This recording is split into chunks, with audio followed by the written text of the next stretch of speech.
Hi hello সবাই, কেমন আছো? আশা করি সবাই ভালো আছো। এই যে তোমরা দেখতে পাচ্ছ, আমরা কালকে মেলা গিয়েছিলাম। মেলাটা হচ্ছে রায়গঞ্জের স্টেডিয়ামে লেগেছে। মেলাটার নাম হচ্ছে এক্সপো মেলা। তো তোমরা যদি কেউ আসতে চাও তাহলে চলে আসতে পারো। তো তারপর লাস্টে এই যে প্লাস্টিকের দোকানে চলে গেছে। নাকি এদিকে দেখো, এদিকেও আছে। এই যে 20 টাকা পিস জানি না, প্লাস্টিকের না, কিন্তু হ্যাঁ হ্যাঁ গিয়ে দেখে প্লাস্টিক জিনিসের প্লাস্টিক। এত দাম।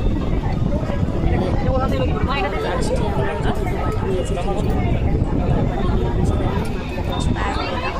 তারপরে পিচ্ছি দেখে পিছনে একটা পিচ্ছি ছিল।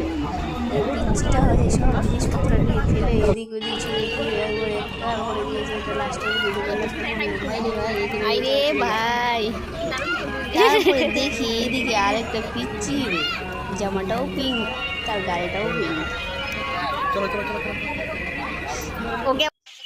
তারপরে আমরা মিষ্টি কিনে বাড়ি চলে আসলাম। এই যে মিষ্টি কিনেছি, কি মিষ্টি? গজা মিষ্টি। টাটা।